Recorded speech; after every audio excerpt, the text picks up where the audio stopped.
За та бүхэнд энэ өдрийн мэндийг хүргэе. Гамшигаас хамгаалах сургалт арга зүйн төвийн газар хөдлөлийн тахив таг ороод ирсэн. Онлайн хэсэгт нь зогсож байна гэсэн үг. За та бүхэн өнөөдөр хичээлийн гол заах зүйл маань газар хөдлөлтийн эрсдэл манай Улаанбаатар хотод тэр дундаа улсын маань хувьд хэрэг байгаа юм. За хэрвээ газар хөдлөлт бохиох юм бол иргэд бид бүхэн аюулгүй байдлаа эрхээ яаж хангахын гэдэг талаар багш нь та бүхэнд заавар зөвлөгөө өгнө гэсэн үг. За тэгэхээр манай монголчууд ерөнхийдөө бол нийтлэгээр газар хөдлөлтөд ярихаар газар хөдлөлт болохгүй гэж ойлгодог. Яагаад тэр нэг ганцхан Японд бол эсвэл далайт хооронд болдог гэж ойлгоод байна шүү дээ. Гэтэл манай Монгол улсын хувьд сүүлийн жилүүдэд газар хөдлөлтийн идэвхжил давтамж маш өндөрсөж байгаа. Жишээлбэл улсын маань хувьд 2019 оны хувьд бол 32 мянга гарсан явждаг. За Улаанбаатар хотод нийтдээ 2000 орчим газар хөдлөлийн давтамж бүртгэгдсэн. 2000 гэдэг бол бага тоо биш тийм ээ. Маш их газар хөдлөлийн давтамж илбэгч байгаа учраас эрсдэл сүүлийн жилүүдэд ихсэж байна гэж ойлгож болно. За тэгэхээр газар хөдлөлтийн үед манай иргэд нийтлэхээр нэг 3-4-ийг барих хэрэгтэй гэж ойлгож байгаа. За газар хөдлөх юм бол яах вэ хүмүүстээ? Сонсч ирсэн үү? Ямар дүрм яригддаг вүлээ? За багшаа санаа өгье. Суу нуугад хүлээ штэ тий. Суу нуугад хүлээ. Яагаад энэ дүрмийг яриад байгаа юм гэхээр манай Улаанбаатар хотод нийтдээ нэг 60 шиг тохиолын систем байдаг. За миний ардлын нийслэл Улаанбаатар хотын маань бичил мөжиллийн зураг харагдаж байна. Нийслэл хотод нийтдээ 60 шиг тохиолын систем байдаг. Энэ 60 шиг тохиолын систем маань хоёр үүрэгтэй. Нэгдүгээр үүрэг нь хэрвээ газар хөдлөлтөд тохиох юм бол иргэдэд биднэрт ганцхан минут юм намжиж анхааруулах юм. 1 минут юм. 1 минутанд та хамжиж аюулгүй ажиллагаандаа шилжинэ гэсэн үг. Та магадгүй 5 давхарт эсвэл 10 давхарт амьдардаг бол 1 минутанд гадагшаа гарч амжих уу? Хүүхдүүд амжихгүй учраас тухайн объект дотроо суу нуугад хүлээ тэр нь хамаагүй яах вэ? Эрсдэл багтаамаа гэдгийг хэлээд байгаа хүүхдүүд. Тэрийг маш сайн ойлгож аваарай. За хоёр дахь тохиолын систем маань үүрэг бол газар хөдлөлтийн чичиргээнүүдийг бүртгэж аваад жилийн эцэст за эдэн удаа хөдлөө гэдэг тоон судалгаа гаргаж өгдөг байх нэ гэж ойлгож болно. За тэгвэл хэдүүлээ өнөөдрийн хичээл дээр хамгийн гол зүйл нь суу нуугад хүлээ гэдэг энэ дүрмийг яаж барих юм бэ? Суухдаа яаж суух юм? Нуугдахдаа яаж нуугдах юм? Хүлээ гэдэг нь ямар ч үстэй гэдэг багш нь илүү дэлгэрүүлж тайлбарлаж өгье гэж бодож байгаа. За тэгэхээр манай иргэд нийтлэхээр буруу суудаг. Надад нэг хүүхэд туслах шаардлагатай болж байна. За ахын дөө. За манай иргэд газар хөдлөлтийн дадлаг сургуулиуд үеэр маш буруу сууж идэг. Жил болгоны 3 сарын 4-р 7 хоногийн пүрэв гарагт 16 цагт энэ нөгөө 60 шиг тохиолын систем маань зэрэг дуурч дадлаг ажлыг хийдэг шүү дээ. 16 цаг 10 минутанд эхний төвшөрийн дохио дуурахад суу нуугад хүлээ дүрмээ барьдаг. 16 цаг 05 минутанд хоёр дахь төвшөрийн дохио дуурахад байраа орхиж гадагшаа гардаг. Цувраад толгой дээр хатуу зүйл барьдаг тийм үү? 3 дахь төвшөрийн дохио 16 цаг 15 минутанд дуурахад гадагшаа гараад цуглах талбай дээр очиж бүртгүүлдэг. Ийм 3 үе шаттай дадлаг сургууль явагддаг. Энэ дадлаг сургуулийн үед анзаарж байхад манай иргэд нийтлэхээр ингэж буруу суудаг байна. Яа суудаг вэ гэхээр доошоо явган суучдаг.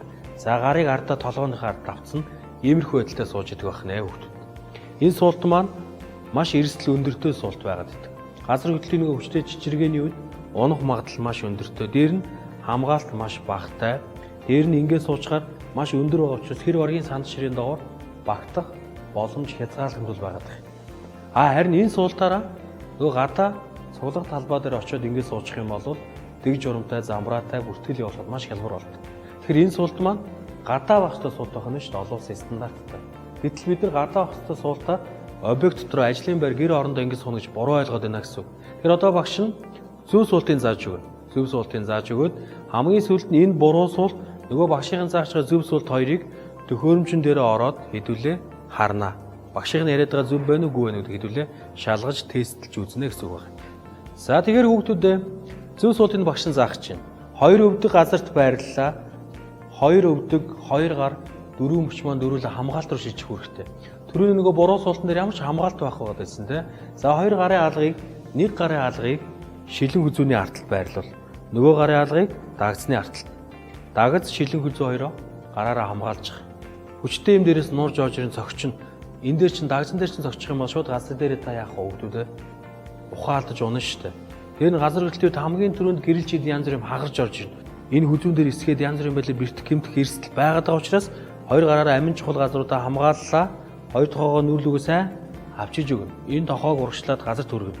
За газар түрхэхдээ хоёр өвдгийг жоохон гадагшлуулж өрөх юм. Өөс нөгөө өвдгөө мөн ялгаагүй. Хөлийн уулыг гадагшлуулна. За ингээд ингэх зүг нөгөөтгөө мөн ялгаа. За энэ зөв суулт. Энэ суултаар газар хөдлөлтийн үед суучих юм бол эрсдэл маш багатай гэдгийг та бүхэн одоо ойлгож байгаа. Яагаад тэгэхээр нөгөө явган суудсан байгаа хүний өндөр чи ийм өндөр байна тийм үү? Тэр баргийн шин санал шинэнд ор багтах боломжгүй байгаа. Ингээд суучгаар маш намхан болж өгч байна. Тэр баргийн санал шинэнд ор багтах боломжтой болж байна. За тэр газар хөдлөлтийн нөгөө хүчтэй чичиргээний үед ерөөсөө унана гэж таах шаардлага байхгүй. За дараачийн давуу тал нь ингээ харахаар ямар ч булчин ажиллахааргүй байж. Миний хувьд бол энэ хоёр хөл байнга ажиллагаатай байна. Унчих гад унаа тийм үү? Эцэн цуцсан асуудал байдаг. За амьсгал чөлөөтэй авч болно. Энэ суултад маш олон давуу талууд байгаа юм хүмүүс. Энийг сайн хараарай. За хамгийн гол нь дараачийн хэлж байгаа зөвлөгөө мөн энэ суултаар суухдаа тухайн объектийнхоо хаа таарсан газараа сууж болохгүй. Жишээл одоо манай энэ хүүхдийн үед энэ барилгынхаа гол хавцаанд сууж байна тийм ээ. Хэрэв хүчтэй газар хөдлөлтийн үед барилга нуралт өгөх юм бол энэ таац хэсэг голоор цуурах буюу V хэлбэрийн нуралт гэж ярьдаг.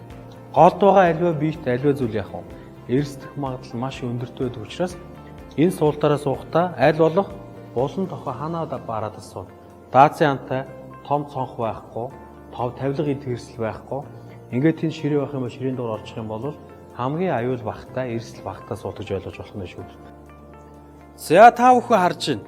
Бидний нөгөө заасанчлан манай иргэдийн нийтлэхэр буруу судаг, буруу суултын загварыг харж байна те.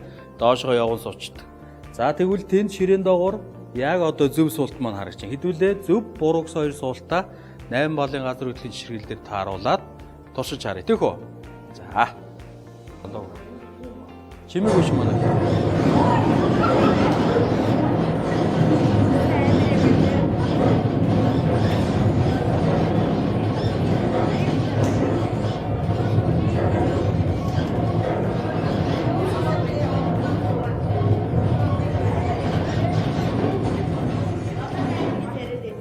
За та бүхэн сая харлаа тийм ээ. Ерөнхийдөө буруу суудсан байгаа хүний хувьд бол босч явах. За яг ингээ явган суултаар удаан байна гэдэг бол боломжгүй. Ер нь бол та бүхэнд юу гэж зөвлөх гэдэг нь газар хөдлөлийн жишрээ мэдрэлдээ шууд доошогоо суу. Алхаж явах бол боломж олдохгүй танд. Ус тэнцвэрээ олохгүй. Доошогоо явган суулаа мөлхөөд чамаагүй нөгөө хаана очих вүлээ? Аюулгүй байршилд очих. Аюулгүй байршил чи ямар байх хэвээр хэлүүлээ мэдчихэж байгаа те. Даацын антай цонх багтай, тэ тавилга идэрс багтай тийм газар байж таа. За нөгөө зөв суултаа хэдүүлээ сая харлаа те. Зөв суултан дээр нь асуудал бэрхшээл байна уу? Тэр хүнд ямар ч одоо эрсдэл байхгүй байгаа дээ шүү дээ тийм ээ. Хэрвээ ийм том ширээ байхгүй бол сандал доогоор ядаж толгоогоо оруулаад хоёр хөлнөөс нь яг атгах чинь. Тэгээд толгоо хоош нь жих маягтай. За та бүхэн энэ дээр нэг зүйлийг анхаараа тохоогоо гадагшлуулаад авах юм бол яах вэ? Дух чинь яах вэ хүмүүсээ? Шал руугаа наалдаад ойртоод байна. Хамгийн хүчтэй цохилт оргил таанаас орж ирэх юм. Шалнаас орж ирнэ. Тааснаас энэ доороос орж ирнэ. Тийм учраас тухайн ямаг шалнаас хөндөө байлгаа. Нүдний шилтэй хүмүүс бол нүдний шилээ аваад хажуудаа тавьчихж бас болно. За дээр нь энэ дээр бас нэг зөвлөгөө байна. Одоо настай хүмүүс байж болж байна. Ингээс удаан суух бас хэцүү. За эсвэл арай жоохон мах шөлтөө хүмүүс байж болж байна. Тэгэхээр ингээс суух хэцүү байгаа бол хажуудлаар хараа сууч болно. За та нааш хараад хоёлаа бас ингээд хажуудлаараа хараад сууч. Тэгээд гараа муу ялгаагүй. За ингээд зөв хоёр өвдгөө сайн авчиж өгдөө шил. За ингэж бас сууж болно. Арай нөгөө нэг настай хүнд бол илүү амар хялбар болдог. Тэр нь бага насны хүүхдтэй хүн бол бага насны хүүхдээ яг ингэрдээ тэрвэрчгнэ шүү дээ. Ингээд энэ суултаараа манай хэд суух юм бэ шүү гэдэг манай иргэд маш сайн ойлгож аваарай. Тоосхон орон сууцны хувьд газар хөдлөлтийн үед өндөр эрсдэлтэй байдаг. Учир юу вэ гэхээр Монгол орны эрс тэрс уур амьсгалтай нөхцөлд иргэдэн маань байшингийнхаа дээвэр хэсгийг хөндөтөр материалаар хийдэг учраас газар хөдлөлтийн үед газраас их хүч ирснээр тоосх маань гадагшаа нуралт өгдөг. Нуралтын үед дээвэр дотгошоогоо хүнээ дарах юм уу пар хийж нурах эрсдэл байдаг учраас тоосх орон сууцыг яаж хүчтэх юм бэ гэдэг энэ талаар та бүхэндээ зөвлөмж өгөх гэж байна. Тоосх орон сууцыг иргэд маань хүчтэхлийн аргуудыг хэрэглэхдээ хамгийн дотор талд нь металл автан оруулж өгөөд гадна талд нь одоо өрөлгийн автангуудаа одоо тоосох өөрчлөлт ингэ явж болно гэсэн үг. Нэгсэндээ бол монгол гэрээр хоёр багна гэж ойлгож болно. Ингээ их чагталсан их бие маань ингээд их биетэйгээ хамтрах юм бол том дээвэр авч үлдэх юм боломжтой гэдгийг та бүхэн зөвлөх гээд байна. За энэ хүчтэхлийн аргуудыг хэдүүлээ аваад хүчтгэл хийгээгүй тоос хоорон сууц хэрхэн норлт өгөхийг одоо та бүхэндээ бичлэгээр үзүүлье.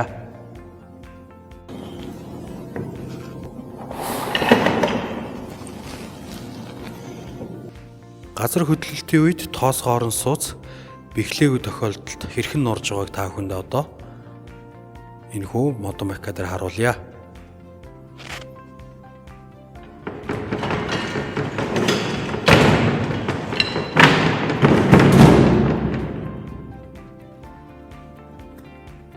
Газар хөдлөлтийн үед тоос хоорон сууцны хувьд гадагшаага шууд нуралт өгж байгааг та бүхэн харж байна. Харин ганцхан хүчтэл хийсэн хан маань нурааг байгааг та бүхэн анзаарж байна. Тэгэхээр амны орон сууц барих гэж байгаа иргэдийн маань хувьд хүчтэглийг ямар нэгэн бэхлэгийг заавал одоо хийж байгаа ч гэж би зөвлөх гэсэн юм аа. Та бүхний харж байгаа угсармал орон сууцны модон макет энд байж байна. За угсармал орон сууцны хувьд газар хөдлөлтийн үед маш өндөр эрсдэлтэй болохыг тогтоосон. Учир юу вэ гэхээр хавтан тус бүр дээр байдаг учраас газар хөдлөлтийн үед маш энгийнээр тайлбарлах юм бол даалууг өрж тавьж агаад нэгдэл талын даалууг нураахад бүх даалуу нурдаг шиг маш өндөр эрсдэлтэй юм а гэдгийг та бүхэндээ ойлгуулж хэлэх гэсэн. За мөн дээр нь угсармал орон сууц, тоос хоорон сууц бүх одоо сууцуудыг хүчтгэх маш олон аргууд байгаа. Тэрний нэг аргыг та бүхэндээ тайлбарж хэлье. За ингээд угсармал орон сууцны нөгөө хавтан хоорондын залгааг бэхлэх. За ингээд хөндлөн байрлалаар бас бэхэлж өгөх арга байна. За эсвэл X маягийн хүчтгэлийн аргууд байдаг. X маягийн хүчтгэлийн аргууд байдаг. Ийм аргууд байдаг. За тэгэхээр энэ модон макетын хувьд бол дандаа нөгөө миний саяхан хэлсэн сэтгэлсэн маягаар хүчтгсэн юм аргууд байна. Та бүхэн одоо юу шүү? Дэлгэрүүлж макета харъя. Угсармал орон сууцыг хүчтгсэн аргыг та бүхэн харж байна. Залгаа бүрээр нь угаалгын төмөр явцсан байгааг та бүхэн харж байгаа баха. Ингээд хүчтгсэн орон сууцыг газар хөдлөлийн чичиргээнд чичиргэж нуралт өгөх нь яах нь туршиж хэдүүлээ. Харъя.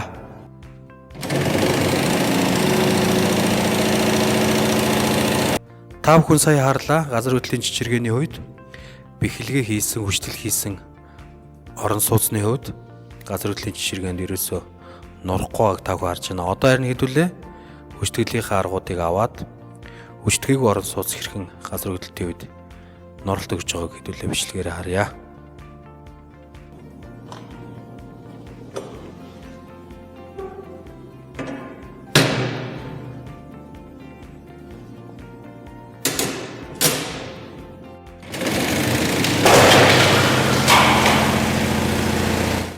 За сая багш та бүхэндээ хүчтгэлийн 2-3 аргуудыг хэлж өгсөн. За угсармал орон сууц, амны орон сууцсан дээр. За тэгвэл Япон орны сайн жишээнүүдийг багш та бүхэндээ тайлбарлаж хэлэх гээд байгаа. За Япон оронд бол маш олон хүчтгэлийн аргууд байдаг. Гадна талд ган араам нэмэх, за тулгуур хан суйрлуулах, багныг цамцлах, горив гаргах, жигүүр хан нэмэх, за хүрээ араам ган холбоо суйрлуулах гэд маш олон аргууд байдаг. За дээр өгдүүд наашаас анхаараарай. Барилгын 1 2 3 давхруудыг маш сайн хүчтгэж өгдөг. Барилгын. Яагаад тэгэхээр барилгын суур хэсэг маань хүчтгэл сайтай бат бөх байж чадах юм бол их бие тэр чигтэй яах вэ? Эрсдэл маш багатай байдаг. Тийм учраас суур хэсгийн хүчтэг аргуудыг та бүхэндээс харж болно. За мөн тулгуур багнуудыг цамцлах аргуудыг та бүхэн бас эндээс харж болж байна. Ерөнхийдөө сургууль цэцэрлэг олон нийтийн үйлчлэгээний газруудын цонх хэсгийг маш сайн хүчтгэж өгдөг аргуудыг та бүхэн эндээс харж байна. За хүчтгэлийн олон аргууд байдаг хоноштой өгдөө тийм үү? За ийм байгаад байна. Сайн байцгаана уу? Та бүхэнд гамшаас хамгаалах сургалт арга зүйн төвийн сурагч багш ахлах дэслэгч Амар сайхан би газар хөдлөлтөд аюулаас өртсөн сэргийлэх болон анхааралтай мэдгэдэгхэн болох болно. Газар хөдлөлтийн дараах гэсэн энэ хоёр зургийг ялгааг нь тайлбарлавал энэ айлын хүмүүс маань тавилга зүйлсээ бэхлээг байгаа учраас газар хөдлөлтийн дараа эд төрөнгийн болоод одоо тавилга зүйлсийн охирол амссан байна. Тиймээс та бүхэн газар хөдлөлтийн өмнө өртсөн сэргийлэх арга хэмжээг авч мөн дээрээс нь тавилга зүйлсээ заавал бэхлэх шаардлагатай.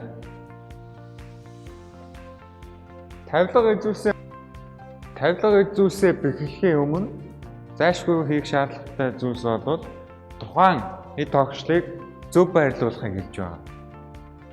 Жишээлбэл энэ шкаф маань яг унтлагын орон дээр унах аюултайгаа учраас энэ зурагт харуулснаар зөв байрлуулна. Хэрвээ зөв байрлуулах боломжгүй юм байрлалаар байвал тухайн шкафыг хамтанд зайлшгүй бэхлэх шаардлагатай. Мөн цонхыг хуулганах эсвэл цонх байнгын чүүлтэй байх.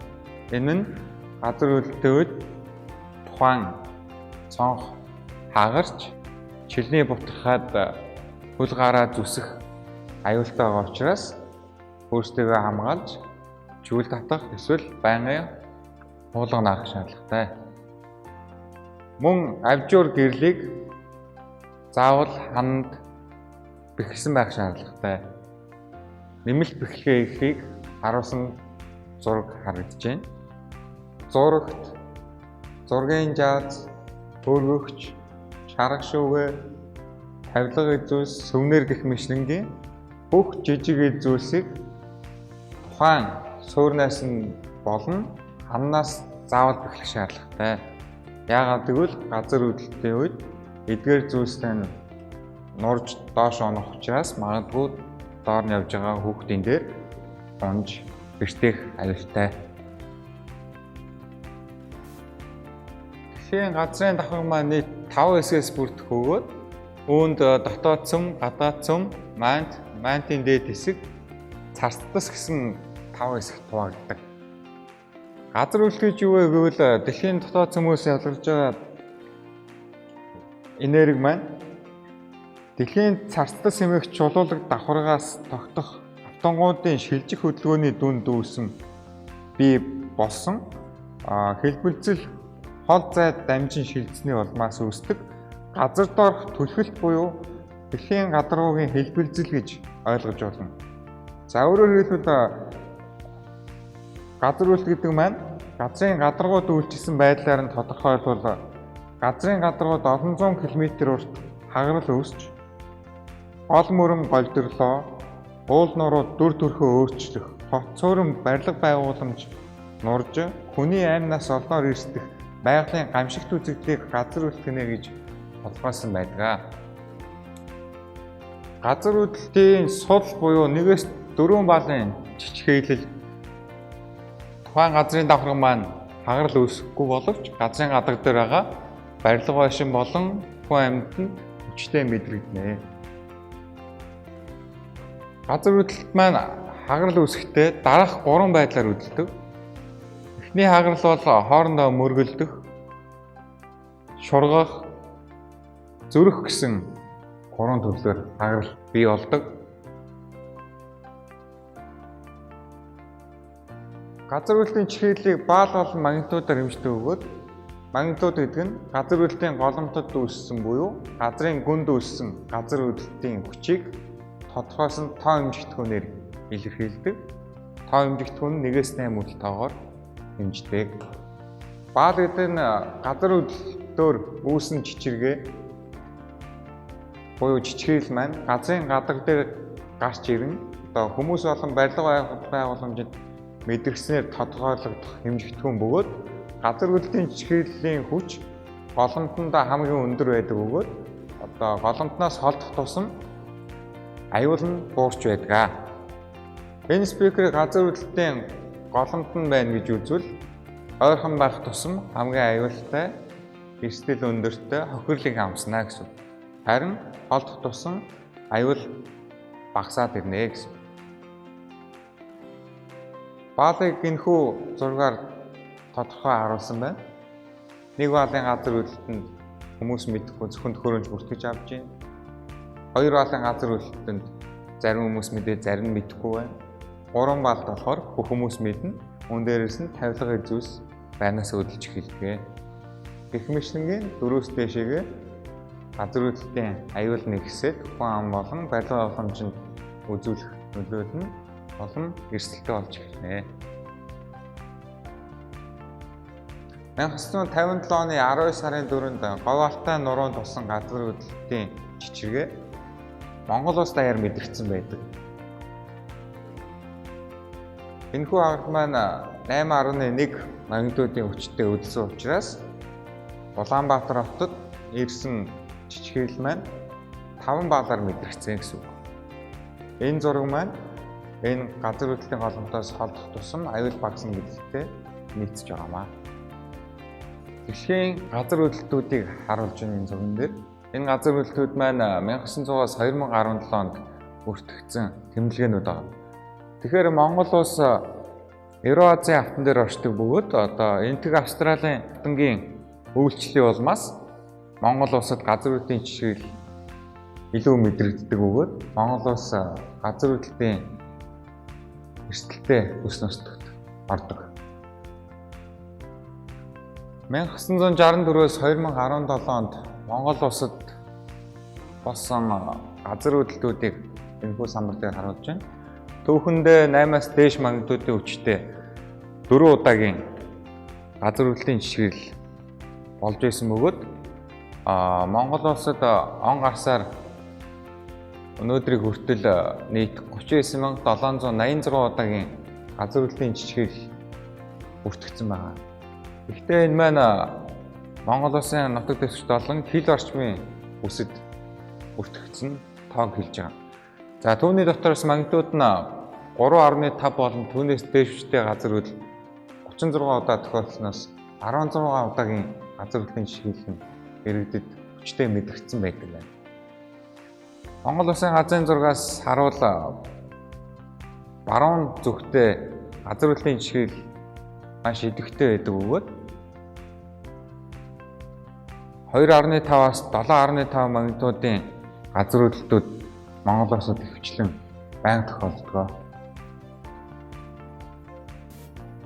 Монгол улсад түүхэндээ 8 магнитудаас дээш хүчтэй 4 удаагийн газар хөдлөлт бүртгэгдэж байснаас үүний нэг нь Говьалтай нуруу Иппок гэдэг газарт 8.1 магнитудын хүчтэй газар хөдлөлт болсны улмаас тус газарт 270 км-ийн урттай хагарал үүссэн байна. Хагарал үүссэн учраас тухайн 4 сумын барилга байшин бүрэн нурж мөн олон тооны хүмүүс асарсан байна.